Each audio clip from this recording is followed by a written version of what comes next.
Yesterday we have seen electronic configuration in period. Electronic configuration of elements in a period that we have seen. आता period मध्ये काय बघितलं आपण? Electronic कॉन्फिगरेशनचे number of shells सगळ्या एलिमेंट्सचे काय असणार आहेत? Same from right to left. फक्त काय होणार आहे? Only one electron is added in the same shell. एकाच शेल मध्ये एक इलेक्ट्रॉन काय केला जाणार आहे? ऍड केला जाणार आहे फ्रॉम लेफ्ट टू राईट. त्याचबरोबर आपण एका ग्रुपमध्ये सुद्धा काय बघितलेलं आहे? इलेक्ट्रॉनिक कॉन्फिगरेशन स्टडी केलेलं आहे. मग ग्रुपमध्ये इलेक्ट्रॉनिक कॉन्फिगरेशन स्टडी केल्यानंतर त्या ग्रुपमधल्या काय आहे तर सगळ्या एलिमेंट्सच्या सगळ्या ऍटम्सच्या इलेक्ट्रॉनिक कॉन्फिगरेशनच्या लास्ट शेलमध्ये नंबर ऑफ इलेक्ट्रॉन्स काय असतात? सेम असतात. आणखीन काय होणार आहे? प्रत्येक फ्रॉम टॉप टू बॉटम जात असताना वन शेल इज ऍडेड. एक अख्खं शेल काय होणार आहे? ऍड होत जाणार आहे. हे लक्षात आलंय. पण काय असणार आहे? Number of valence electrons in a group सगळ्या एलिमेंट्सचे number of valence electrons same असणार आहेत. कळलेलं आहे. आणि पिरियड मध्ये नंबर ऑफ शेल्स सेम असणार आहेत, व्हॅलन्स इलेक्ट्रॉन्स सेम असणार नाहीत. ते एकनं इन्क्रीज होत जाणार आहेत. आता त्याच्या पुढचा पार्ट आपल्याला बघायचा आहे आणि तो कोणता आहे हे लक्षात आलं व्यवस्थित की आपल्याला पुढचे आपण पिरियॉडिक ट्रेंड्स कोणते आहेत ते स्टडी करणार आहोत. आपण हे पण बघितलेलं आहे की इलेक्ट्रॉनिक कॉन्फिगरेशन करत असताना शेल्स मध्ये इलेक्ट्रॉन्स अकोमोडेट कसे होतात तेही पाहिलेलं आहे. आता periodic trends in modern periodic table. The periodic trends म्हणजे काय? When the properties of element in a period or group of modern periodic table are compared, certain regularity is observed. आता काही प्रॉपर्टीज जर आपण स्टडी करत गेलो इलेमेंट्सच्या एका period मध्ये असलेले किंवा एका ग्रुपमध्ये असलेल्या इलेमेंट्स त्यांच्या जर प्रॉपर्टीज स्टडी केल्या तर आपल्याला काय दिसतं किंवा कम्पेअर केल्या प्रॉपर्टीज तर एका सर्टन रेग्युलॅरिटी नंतर एका ठराविक रेग्युलर किंवा ते ठराविक काय होणार आहे ऍटॉमिक नंबर नंतर ते परत रिपीट होताना आपल्याला दिसतात. म्हणजेच त्यांच्यामध्ये एक सर्टन रेग्युलॅरिटी आहे is observed in their variations आणि it is called periodic trends. त्यांना काय म्हटलेलं आहे? Periodic trends in modern periodic table. मग पिरियॉडिक ट्रेंड्स म्हणजे काय आहे तर when the properties of element in the period or group of modern periodic table are compared. जर ज्यावेळेस आपण त्यांचे कम्पेअर केलं प्रॉपर्टीज तर त्या प्रॉपर्टीज मध्ये आपल्याला काय दिसतं? सर्टन रेग्युलॅरिटी ही दिसते. Is observed in their variations आणि this is called as periodic trends. आता पिरियॉडिक ट्रेंड्स कोणते आहेत? कोणत्या आहेत? ओनली थ्री प्रॉपर्टीज आपण इथं बघणार आहोत. पिरियॉडिक ट्रेंड्स आहेत पण त्याच्यातले फक्त आपण 3 बघणार आहोत इथं आणि ते कोणते आहेत? व्हॅलन्सी, ॲटॉमिक नंबर, त्याच्यानंतर मेटॅलिक आणि non metallic character. Metallic non metallic character हा एक ट्रेंड, पिरियॉडिक ट्रेंड, ॲटॉमिक साईजचा पिरियॉडिक ट्रेंड आणि व्हॅलन्सी हे बघणार. आता व्हॅलन्सी, आता लक्षात काय घ्यायचंय बघा, एका पिरियडमध्ये व्हॅलन्सी कशी व्हॅरी होते, त्याच्यानंतर एका ग्रुपमध्ये व्हॅलन्सी कशी व्हॅरी होते. ग्रुपमध्ये म्हटल्यानंतर फ्रॉम टॉप टू बॉटम आणि पिरियड म्हटल्यावरती from left to right valency कशी व्हॅरी होते. हे 2 पॉइंट्स तुम्हाला याच्यामध्ये स्टडी करायचे आणि तो क्वेश्चन विचारला जातो व्हॉट इज व्हॅलन्सी आणि किंवा एक्सप्लेन हाऊ व्हॅलन्सी इज किंवा how valency vary in a period असं विचारतील किंवा how valency vary in a group किंवा दोन्ही एकत्र पण क्वेश्चन्स विचारतील. Explain how valency vary in a group and in a period. मग त्यावेळेस पहिल्यांदा ग्रुपसाठी लिहायचं आणि नंतर पिरियडसाठी एक कॉलम 2 सेपरेट पॅरेग्राफ मध्ये ते आन्सर लिहायचंय. आता त्याच्यासाठी तुम्हाला इथे एक ऍक्टिव्हिटी दिलेली आहे आणि हे सगळे क्वेश्चन आन्सर्स हे जे क्वेश्चन्स आहेत हे तुमच्या वहीमध्ये तुम्ही सॉल्व्ह करायचे म्हणजे तुम्हाला काय लिहायचं आहे ते कळेल. लक्षात आलं. आता इथं पहिला क्वेश्चन काय दिला? पहिल्यांदा व्हॅलन्सी कशाला म्हटलेलं आहे? व्हॅलन्सी तर व्हॅलन्सी इज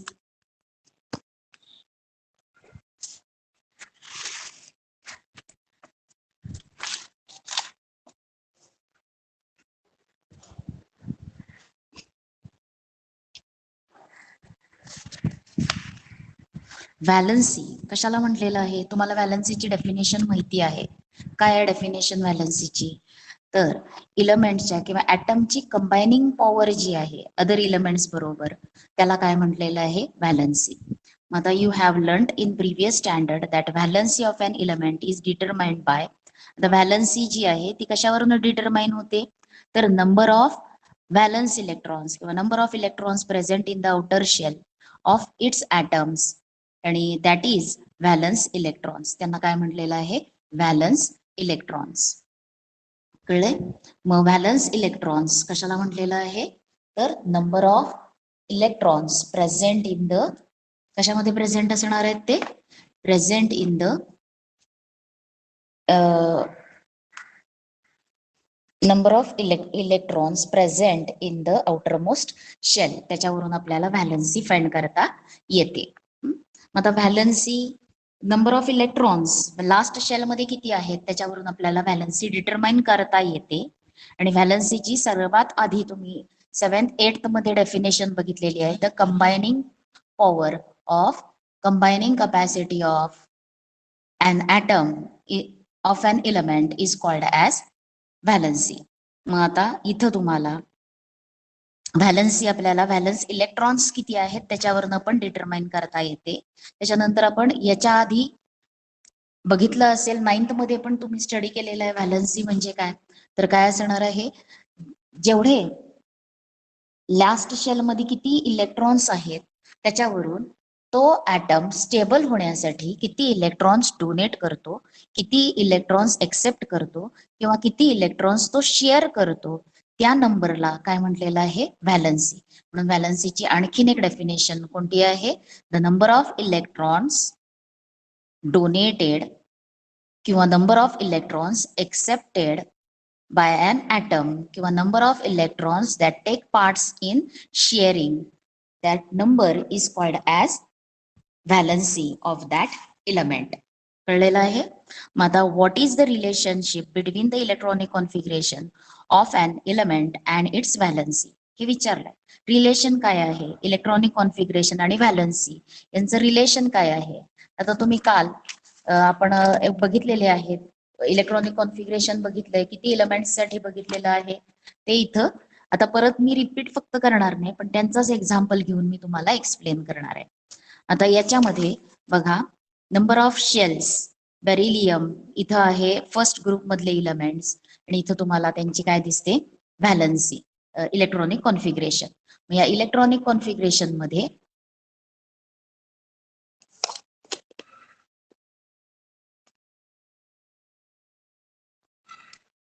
इलेक्ट्रॉनिक कॉन्फिगरेशन याच्यात बघा, या इलेक्ट्रॉनिक कॉन्फिगरेशन वरून तुम्हाला काय कळणार आहे? लास्ट शेल मध्ये किती इलेक्ट्रॉन्स हे समजणार आहे. आता लास्ट शेल मध्ये असलेल्या इलेक्ट्रॉन्सला आपण म्हणतो व्हॅलन्स इलेक्ट्रॉन्स. आणि जर हे व्हॅलन्स इलेक्ट्रॉन्स 1, 2 आणि 3 असतील, लास्ट शेल मध्ये 1 इलेक्ट्रॉन, लास्ट शेल मध्ये 2 इलेक्ट्रॉन्स किंवा लास्ट शेल मध्ये 3 इलेक्ट्रॉन्स असतील, तर ते इलेक्ट्रॉन्स तो ॲटम काय करतो? डोनेट करतो. तो ॲटम काय करतो? ते इलेक्ट्रॉन्स लास्ट शेल मधले इलेक्ट्रॉन्स तो डोनेट करतो. कळले? आणि हे दिले जातात. लक्षात आलंय? हे इलेक्ट्रॉन्स काय होणार आहे? तो ॲटम देणार आहे, आणि मग त्या ॲटम पासून आयन तयार होणार आहे. काय तयार होणार आहे? ॲटम मधून व्हॅलन्स इलेक्ट्रॉन्स, म्हणजे जर ॲटमनं इलेक्ट्रॉन्स दिले तर त्याच्यापासून ॲटम तो राहणार नाही, तर त्याचं कन्व्हर्शन कशात होणार आहे? आयन्स मध्ये होणार आहे. मग आता तो किती इलेक्ट्रॉन्स डोनेट करतो किंवा तो किती इलेक्ट्रॉन्स लूज करतो, लूज म्हणजेच देणे, मग किती इलेक्ट्रॉन्स तो देतो त्या नंबरला काय म्हटलेलं आहे? त्याची व्हॅलन्सी. त्याला काय म्हटलेलं आहे? त्याची व्हॅलन्सी. मग आता याच्यामध्ये किती इलेक्ट्रॉन्स देतो? फर्स्ट ग्रुप मधले इलेमेंट्स 1 इलेक्ट्रॉन ते डोनेट करतात, म्हणून फर्स्ट ग्रुप मधल्या सगळ्या इलेमेंट्सची व्हॅलन्सी काय आहे? 1. त्याच्यानंतर ग्रुप सेकंड मध्ये किती इलेक्ट्रॉन्स ते देतात? 2 इलेक्ट्रॉन्स देतात, म्हणून ग्रुप सेकंड मधल्या सगळ्या इलेमेंटची व्हॅलन्सी किती आहे? 2.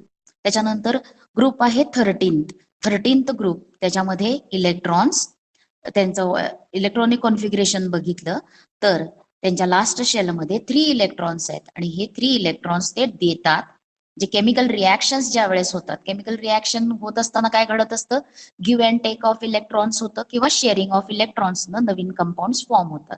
आता गिव्ह अँड टेक या मेथडनं जर इलेक्ट्रॉन नवीन कंपाऊंड फॉर्म झाला तर त्याला आपण आयोनिक कंपाऊंड म्हणतो, आणि शेअरिंगमुळे जर कंपाऊंड फॉर्म झाले तर काय म्हणतो आपण त्याला, कोव्हॅलंट कंपाऊंड्स.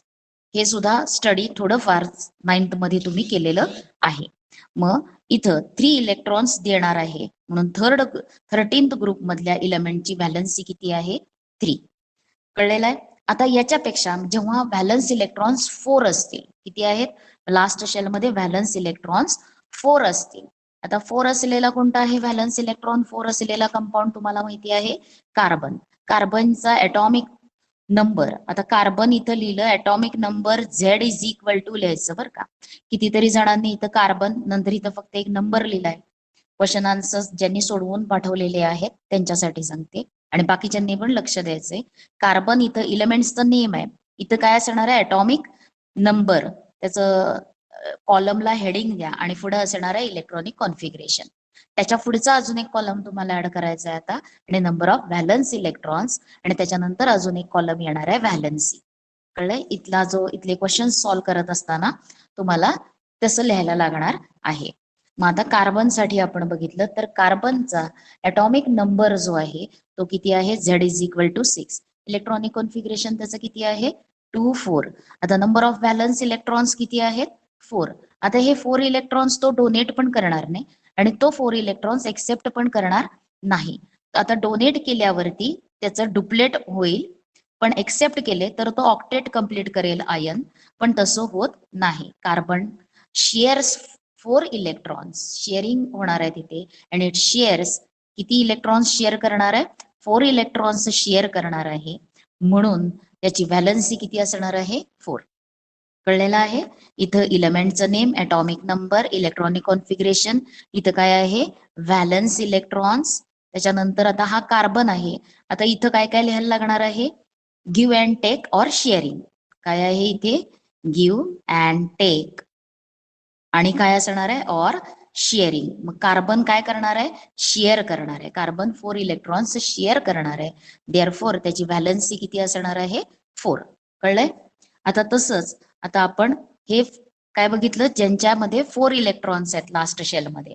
आता 5 इलेक्ट्रॉन्स लास्ट शेल मध्ये असलेल्या कोणता इलेमेंट आहे, नायट्रोजन. बघूयात, नायट्रोजन त्याचा ॲटॉमिक नंबर किती आहे, नायट्रोजनचा ॲटॉमिक नंबर तर 7, आणि इलेक्ट्रॉनिक कॉन्फिगरेशन काय असणार आहे, 2 5. आता त्याचं नंबर ऑफ व्हॅलन्स इलेक्ट्रॉन्स किती आहेत, 5. आता नायट्रोजनला ऑक्टेट कंप्लीट करू शकणार आहे तो, मग ते करण्यासाठी त्याला काय करायला लागणार आहे, तो 3 इलेक्ट्रॉन्स घेणार आहे. काय करणार आहे तो, 3 इलेक्ट्रॉन्स घेणार आहे, म्हणून तो इट टेक्स 3 इलेक्ट्रॉन्स, म्हणून किती इलेक्ट्रॉन्स तो घेतो, 3 इलेक्ट्रॉन्स तो घेतो. 3 इलेक्ट्रॉन्स तो घेतो, आणखीन त्याची व्हॅलन्सी काय असणार आहे मग, 3. कळलेलं आहे. आता जर आपण सोडियम म्हटलं तर सोडियमचा ॲटॉमिक नंबर किती आहे, 11. Electronic configuration 2 6 2 8 1. आता नंबर ऑफ व्हॅलन्स इलेक्ट्रॉन्स 1, आणि आता हा काय करणार आहे, 1 इलेक्ट्रॉन देणार आहे. इट गिव्स 1 इलेक्ट्रॉन, तो देतो 1 इलेक्ट्रॉन, म्हणून नंबर ऑफ, इथं काय लिहायचंय तुम्हाला, इथं number of electrons given or taken or which take part in sharing. मग तो 1 इलेक्ट्रॉन देतो, म्हणून त्याची व्हॅलन्सी काय आहे, 1. लक्षात आलेलं आहे. आता ज्यांच्यामध्ये 6 इलेक्ट्रॉन्स आहेत, आउटर शेल मध्ये 6 इलेक्ट्रॉन, एक्झाम्पल कोणतं आहे, ऑक्सिजन. त्याचा ॲटॉमिक नंबर किती आहे, 8, आणि इलेक्ट्रॉनिक कॉन्फिगरेशन त्याचं किती असणार आहे, 2 6. नंबर ऑफ व्हॅलन्स इलेक्ट्रॉन्स किती आहेत, 6. आता ऑक्सिजन काय करणार आहे, इथं मी ॲरो देतेय, कळले. शेअरिंगला तुम्ही काय लिहू नका, वाटल्यास इथं शेअर म्हणा, SHARE, शेअर 4 इलेक्ट्रॉन्स, ते लिहायला येईल. आता इथं म्हणजे हा थोडासा कॉलम मोठा करा की आपल्याला इथं लिहायला आलं पाहिजे, ब्रॅकेटमध्ये ते लिहा. मी इथं ॲरो दाखवलाय, घेतोय म्हटल्यावरती त्याच्याकडे आलेला ॲरो, देतो म्हटल्यानंतर त्याच्यापासून लांब जाणारा ॲरो. आता ऑक्सिजन 2 इलेक्ट्रॉन्स घेणार आहे, आणि त्याच्या लास्ट शेलमध्ये 8 इलेक्ट्रॉन्स होणार आहेत, आणि तो ऑक्टेट कंप्लीट करणार आहे. म्हणजेच ऑक्सिजनचा आयन जो असणार आहे त्याच्यावरती तो ज्यादा 2 इलेक्ट्रॉन घेतो, म्हणून त्या आयन वरती चार्ज कोणता असतो? Negative ion. सोडियम 1 इलेक्ट्रॉन देतो, म्हणून त्याच्या आयन वरती पॉझिटिव्ह चार्ज असणार आहे. नायट्रोजन सुद्धा 2 इलेक्ट्रॉन घेतो, म्हणून त्याच्या आयन वरती चार्ज कोणता असणार आहे? निगेटिव्ह असणार आहे. मग आता इथं तो किती इलेक्ट्रॉन्स घेणार आहे? ऑक्सिजन 2 इलेक्ट्रॉन्स घेतो, म्हणून त्याचं नंबर ऑफ इलेक्ट्रॉन्स टेकन किती असणार आहेत? 2. Therefore its valency is 2. कळलंय? लास्ट शेल मधल्या व्हॅलन्स इलेक्ट्रॉन्स वरून आपल्याला त्याची व्हॅलन्सी सांगता येते. त्या इलेमेंट, तो ऍटम स्टेबल, प्रत्येक ऍटम जो त्याचं लास्ट शेल ज्यांचं इनकम्प्लीट आहे ते केमिकली रिॲक्टिव्ह असतात आणि केमिकल रिॲक्शन्स मध्ये ते स्टेबल होण्याचा प्रयत्न करतात. आणि ते होत असताना give and take of electrons तरी होईल किंवा शेअरिंग तरी होईल. 2 इलेमेंट्सच्या ऍटम्स मध्ये शेअरिंग होईल किंवा 2 इलेमेंट्सच्या ऍटम्स मध्ये give and take of electrons हे होईल. मग give and take of electrons न जो कंपाऊंड फॉर्म होतो त्याला म्हणायचं आयोनिक कंपाऊंड, आणि जो शेअरिंग मुळे फॉर्म होणार आहे त्याला काय म्हणायचं आहे? शेअरिंग मुळे फॉर्म होणाऱ्या कंपाऊंडला काय म्हणायचंय? Covalent compound. आता इथं तुम्हाला ही व्हॅलन्सी लक्षात आलेली असेल. आता आपल्याला लास्ट शेल मध्ये 7 इलेक्ट्रॉन्स असतील असा इलेमेंट कोणता आहे? क्लोरीन. आणि क्लोरीनचा ॲटॉमिक नंबर आहे 17. त्याचं इलेक्ट्रॉनिक कॉन्फिगरेशन काय आहे? तर 2 8 7. It has 7 electrons in the last shell. म्हणजे नंबर ऑफ व्हॅलन्स इलेक्ट्रॉन्स किती आहेत? 7. आता हा 7 इलेक्ट्रॉन देणार नाही, तर तो काय करणार आहे? It accept 1 electron. तो 1 इलेक्ट्रॉन एक्सेप्ट करणार आहे. आणि किती इलेक्ट्रॉन्स तो एक्सेप्ट करतो? 1. म्हणून क्लोरीनची व्हॅलन्सी काय आहे? 1. कळलेलं आहे? मग त्याच्यानंतर आता इथं last 1 electron, 2 electrons last shell मध्ये असलेला एक्झाम्पल तुम्हाला कोणतं माहिती आहे? मॅग्नेशियम माहिती आहे. आता मॅग्नेशियमचा ॲटॉमिक नंबर किती आहे? तर 12. आणि त्याचा इलेक्ट्रॉनिक कॉन्फिगरेशन काय असणार आहे? 2 8 2.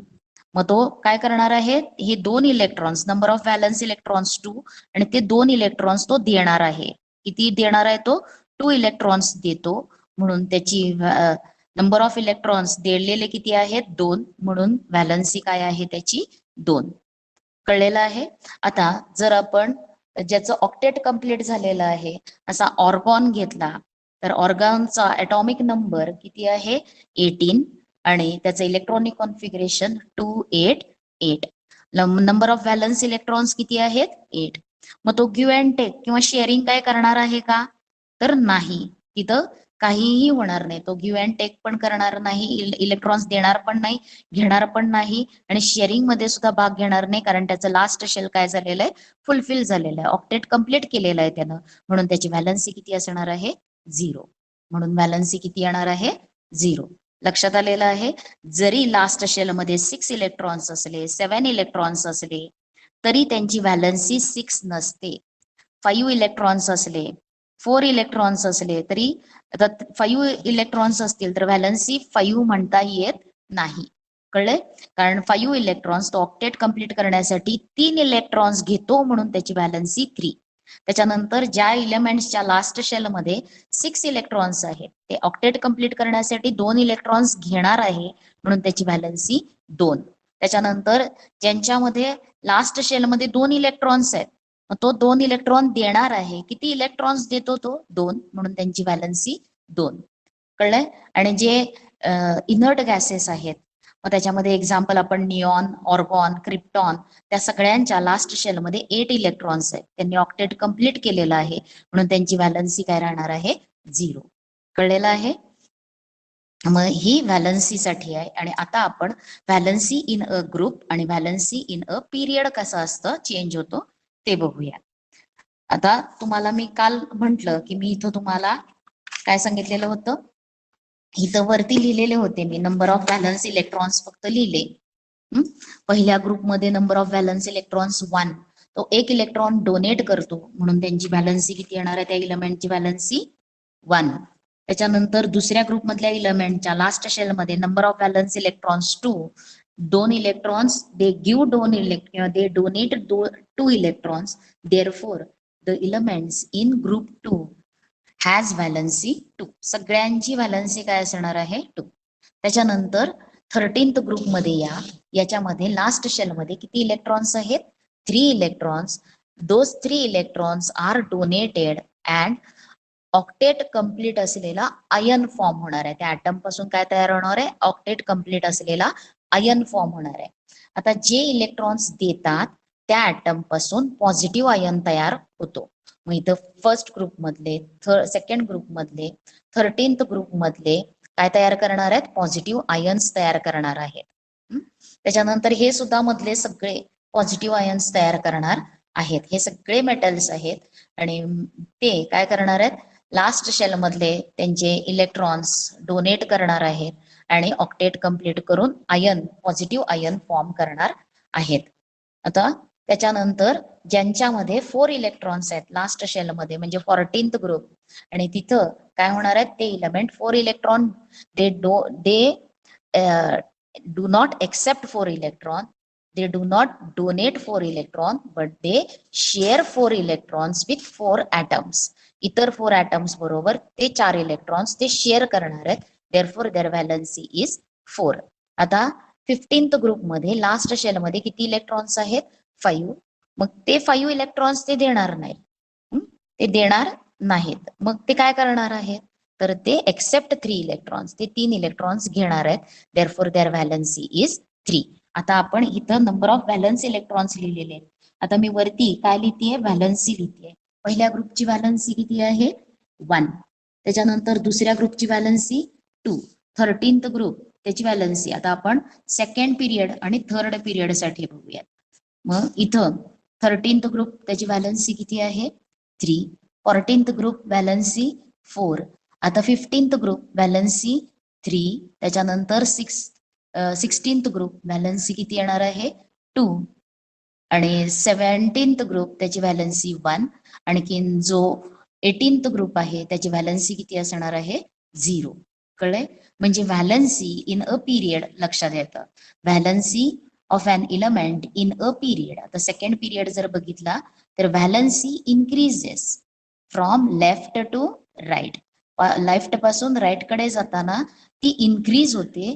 ती valency 1 2 3 4 and after 4 it goes on decreasing आणि ती डिक्रीज होत जाते 0 2 1 0. हे लिहायचंय. कळलंय. म्हणजे व्हॅलन्सी ही 4 पेक्षा मोठी असत नाही. कोणत्याही इलेमेंटची valency is not greater than 4. It is always less than 4 और it is always less than 4. 4 असेल किंवा 4 पेक्षा कमी असेल. आता जे मेटल्स आहेत आता आपण एक बघितलं झिगझॅग लाईनच्या राईट हँड साईडला नॉन मेटल्स आहेत आणि झिगझॅग लाईनच्या राईट हँड साईडला सगळे मेटल्स आहेत. मेटल्स इलेक्ट्रॉन्स देणार आहेत. व्हॅलन्स इलेक्ट्रॉन्स ते डोनेट करणार आहेत. आणखीन पॉझिटिव्ह आयन्स तयार करणार आहेत. म्हणजेच मेटल्स दे गिव्ह इलेक्ट्रॉन्स आणि त्यांनी जेवढे इलेक्ट्रॉन्स दिलेले आहेत त्या संख्येला काय म्हणायचे व्हॅलन्सी. नॉन मेटल्स इलेक्ट्रॉन्स देणार नाहीत तर ते घेणार आहेत इलेक्ट्रॉन्स आणि त्यांनी किती इलेक्ट्रॉन्स घेतले त्या नंबरला काय म्हणायचं आहे व्हॅलन्सी. आणि जे शेअरिंग मध्ये आहेत ते काय करणार आहेत ज्यांच्या इलेक्ट्रॉनिक कॉन्फिगरेशनच्या लास्ट शेल मध्ये 4 इलेक्ट्रॉन्स आहेत ते शेअरिंग कंपाऊंड फॉर्म करणार आहेत. आणि किती इलेक्ट्रॉन्स ते शेअरिंग मध्ये किंवा how many electrons take part in sharing that number of electron is called as its valency. कळलेलं आहे इथपर्यंत. म्हणजे आता पिरियड मध्ये जर बघितलं तर पिरियड मध्ये valency changes as we go from left to right. मग आता ती कशी चेंज होते it changes it goes on increasing from 1 to 4 and after that it decreases from 3 to 0. एवढे वाक्य लिहायचे आहेत. कळलंय. आपण पिरियड मध्ये कोणत्याही एका पिरियड मध्ये लेफ्ट पासून राईट कडे जातो त्यावेळेस व्हॅलन्सी बदलते. पहिल्यांदा इट गोज ऑन इन्क्रीजिंग 1 पासून ती it goes on increasing from 1 to 4 and after that it decreases to 0. It decreases from 3 to 0. हे लिहायचं. लक्षात आलंय.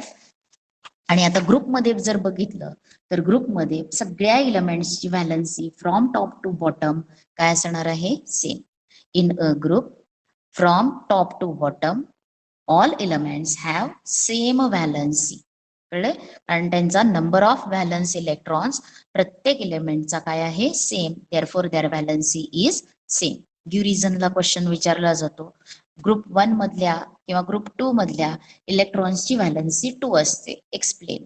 मग काय सांगणार तुम्ही? जर आपण ग्रुप 2 घेतला तर the elements, all elements in group 2 have equal number of valence electrons. प्रत्येक from top to bottom. The elements in group 2 have number of valence electrons same from top to bottom. Therefore, their valency is same and it is 2. कळलेलं आहे हे? असा question तुम्हाला विचारला जातो. आता इथं आपण एक्सरसाइज मध्ये बघितलं तर तुम्हाला इथं एक्सरसाइज मध्ये क्वेश्चन विचारलेला आहे. सायंटिफिक रिझन त्याच्यामध्ये elements belonging to same group have same valency. काय रिझन लिहायचं? The elements which belongs to the same group have equal number of valence electrons. Valency is determined by number of valence electrons. As number of valence electrons are same, their valency is same. समजलंय? Valency कशावरून determine करतात? Valency is determined by the number of valence electrons. आणि for a group, for the elements belonging to the same group have same number of valence electrons. Therefore, their valency is same. पहिलं statement valency कशावरून determine करता येते. त्याच्यानंतर एका group मधल्या सगळ्या एलिमेंट्सचे number of valence electrons same. आणि तिसरं therefore their valency is same. कळलेलं आहे? असे 3 स्टेटमेंट्स इथं आले की तुम्हाला त्याचे फुल 2 मार्क्स मिळणार आहेत गिव्ह रिझनचे. मग इथं एक ग्रुप दिलाय, म्हणजे कुठलाही एक टिपिकल ग्रुप दिलेला नाही. मग काही वेळेला the elements belonging to group 1 have valency 1 किंवा elements belonging to group second 2 have valency 2 असा क्वेश्चन विचारतात. त्यावेळेस तो लिहायला आला पाहिजे. हे झालं व्हॅलन्सी इन अ ग्रुप. आणि त्याच्यासाठीच तुम्हाला इथं क्वेश्चन्स दिलेले आहेत. आता काय काय क्वेश्चन्स आहेत? What is the relation? आता हे कळलंय. त्याच्यानंतर the atomic number of beryllium is 4 while that of oxygen is 8. Right down the electronic configuration of 2 and deduce their valency. आता इथं तुम्हाला बेरिलियमचा इलेक्ट्रॉनिक कॉन्फिगरेशन लिहायला सांगितलं, म्हणून तुम्ही बेरिलियम लिहिणार. त्याचं इलेक्ट्रॉनिक ॲटॉमिक नंबर लिहायचा. Beryllium, atomic number, electronic configuration, number of valence electrons लिहायचे. किती इलेक्ट्रॉन्स तो देतो ते पुढे लिहा. देअरफॉर इट्स व्हॅलन्सी येणार आहे. आता बेरिलियम म्हटलं तर बेरिलियम साठी आपण बघितलेलं आहे. आणि बेरिलियमचा ॲटॉमिक नंबर किती आहे? Beryllium atomic number is 4. Atomic number of beryllium किती आहे? 4. आणि त्याचं इलेक्ट्रॉनिक कॉन्फिगरेशन किती असणार आहे? 2 2. आता हे 2 इलेक्ट्रॉन्स तो काय करणार आहे? It gives number of valence electrons 2. आणि फक्त हा ॲरो मी तुम्हाला समजण्यासाठी केलेला आहे. हे तुम्हाला समजण्यासाठी सांगितलेलं आहे काय होतंय. तुम्ही सुद्धा रफ मध्ये तसं केलं तरी चालेल. आणखीन मात्र इथं काय दिलंय आपण, किंवा इथं स्टेटमेंट लिहायचं सरळ. It donates 2 electrons, it gives 2 electrons असं लिहिलं तरी चालेल. आणि देअरफॉर व्हॅलन्सी 2. कळले? बेरिलियमची व्हॅलन्सी किती आहे? 2. आता ऑक्सिजन साठी विचारलंय. ऑक्सिजनची सुद्धा काय आहे? इलेक्ट्रॉनिक कॉन्फिगरेशन लिहायचंय. आणि त्याच्यानंतर काय बघायचं आहे? इलेक्ट्रॉनिक कॉन्फिगरेशन लिहिल्यावरती तुम्हाला त्याचं number of electrons, valence electrons 6. मग it takes 2 electrons, therefore its valency is 2 असं लिहायचंय. आता बेरिलियम आणि ऑक्सिजन यांची व्हॅलन्सी आपल्याला सांगायला आली. त्याच्यानंतर the table on the next page is made on the basis of modern periodic table. Right in the electronic configuration of first 20 elements below the symbol and right the valency. आता इथं तुम्हाला एक table दिलेला आहे आणि असाच table आपण सुद्धा लक्षात घ्यायचा. किती कॉलम्स केलेले आहेत इथे? 8 कॉलम्स आहेत. पहिला, दुसरा, आणखीन 20 एलिमेंट्स त्याचे दाखवलेले आहेत. पहिल्या पिरियड मध्ये 2 एलिमेंट्स आहेत, दुसऱ्या पिरियड मध्ये 8, तिसऱ्या पिरियड मध्ये 8 आणि चौथ्यातले 2. कळले? हे 8 + 8 16, 17, 18, 19, 20. फोर्थ पिरियड मध्ये फक्त 2 दाखवलेत इथं, कारण का 20 विचारलेत म्हणून. फोर्थ पिरियड मध्ये एवढेच आहेत का? तर फोर्थ पिरियड मध्ये इथं सुद्धा आहे 2 पासून 13 पर्यंत इथं इलेमेंट्स आहेत. म्हणजे टोटल इथं 18 इलेमेंट्स आहेत फोर्थ पिरियड मध्ये, पण त्यातले फक्त 2 घेतलेत, कारण का पहिले 20 विचारलेले आहेत म्हणून. कळलेलं आहे? मग आता तुम्हाला फिल करायचं आहे. मग इथं पहिला इलेमेंट तुम्ही हायड्रोजन लिहिणार, त्याचं इलेक्ट्रॉनिक कॉन्फिगरेशन टेबल थोडंसं मोठं करायचं आणि हे पूर्ण करायचं. किती इलेमेंट्स विचारलेले आहेत? फर्स्ट 20 इलेमेंट्स साठी हे टेबल पूर्ण करायचं. आता इथे लिहिताना इथे एक एक्झाम्पल तुम्हाला दाखवलेलं आहे बघा. कसं लिहायचंय? पोटॅशियम, त्याचा ॲटॉमिक नंबर कुठे लिहिलेला आहे? पोटॅशियमच्या उजव्या बाजूला बेसला खालती लिहिलेलं आहे. कळलंय? मग त्याच्यानंतर तुम्हाला तसं लिहायचंय आणि त्याची व्हॅलन्सी खाली लिहिलेली आहे. असं इथं तुम्हाला हे बॉक्सेस फिल करायचे आणि व्यवस्थित थोडा मोठा बॉक्स करून हे सगळं बसेल असं तुम्ही हा टेबल तयार करा. आणि ते जर नाही आलं तर एका खाली एक असं जसं मी केलेलं आहे त्याप्रमाणे केलं तरी चालेल. कळलंय? आता त्याच्यानंतरचा क्वेश्चन कोणता आहे? तर बघा इथं त्याच्यानंतर what is the periodic trend in variation of valency while going from left to right within a period. तुम्हाला क्वेश्चन विचारलेला आहे. What is the periodic trend in variation of valency. मग काय लिहिणार? In a period. पिरियड मध्ये काय होणार आहे? व्हॅलन्सी. मी सांगितलं मगाशी. मग कसं लिहायचे 2 statement? Variation in a period. मग व्हॅलन्सी कशी व्हेरी होणार आहे? तर in a period as we go from left to right, valency goes on increasing from 1 to 4, 1 to 4, and after that it decreases from 3 to 0. एवढं लिहायला आलं पाहिजे. मग आता हे का होतं, त्याला रिझन काय आहे ते सुद्धा आपल्याला ते सुद्धा लक्षात आलं, कारण का नंबर ऑफ व्हॅलन्स इलेक्ट्रॉन्स काय होतात? इन्क्रीज होत गेलेले आहेत आणि त्याच्यामुळं गिव्ह अँड टेक साठी 3 पर्यंत दिले जाणार आहेत. आणखीन 4 असेल तर शेअरिंग होणार आहे आणि 4च्या पुढे 5, 6, 7 इलेक्ट्रॉन्स असतील तर तेवढे इलेक्ट्रॉन्स ऑक्टेट कम्प्लीट करायला ते एक्सेप्ट करणार आहे. मग एवढंच स्टेटमेंट फक्त लिहायचंय तुम्हाला. In a period as we go from left to right valency increases. First valency increases from 1 to 4 and after that it decreases from 3 to 0. एवढं लिहायचं. लक्षात आलेलं आहे? आता त्याच्यानंतरचा क्वेश्चन काय विचारलाय बघा. What is the periodic trend in variation of valency while going down a group. एका ग्रुपमध्ये खाली जातो, डाऊन द ग्रुप जातो, त्यावेळेस व्हॅलन्सी कशी व्हॅरी होते? तर in a group the valency of all elements is same. Group मधल्या the elements belonging to the same group have same valency from top to bottom. As we go down, जरी आपण वरून खाली गेलो तर व्हॅलन्सी रिमेन्स सेम. का same राहणार आहे? Because number of valence electrons are same. therefore valency of elements belonging to same group have is same. लक्षात आलंय? ती सेम असणार आहे. मग explain your answer with reference to group 1, group 2 and group 18. Other elements in group 1 have valency 1 because number of valence electrons is 1. All elements, number of valence electrons of all elements in group 1 is 1. Therefore its valency is 1. त्याच्यानंतर खालती group 2 लिहायचं आणि मग elements belonging to group 2 have number of have 2 electrons in last shell असं म्हटलं तरी चालेल. किंवा the elements belonging to group 2 have same number of valence electrons and that is 2. कळलं? मग therefore their valency is 2. आणि आता 18th ग्रुप विचारले. 18th ग्रुप मध्ये व्हॅलन्सी काय आहे?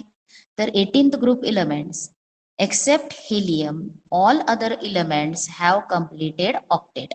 Helium has completed duplet असं लिहायचं आणि therefore their last shell is completely filled. Therefore their valency is 0.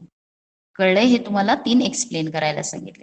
हे ऐकला व्हिडिओ व्यवस्थित नीट लक्ष देऊन तर हे आन्सर्स लिहायला येणार आहेत आणि असे हे क्वेश्चन्स तुम्हाला ऍक्टिव्हिटी बेस्ड मध्ये विचारले जातात. त्याच्यामुळे हे क्वेश्चन हा लेसन खूप इम्पॉर्टंट आहे पुढच्या केमिस्ट्रीच्या ह्यानं. त्याच्यामुळे व्यवस्थित आता लक्षात घ्या, पुढे सोपं जाईल.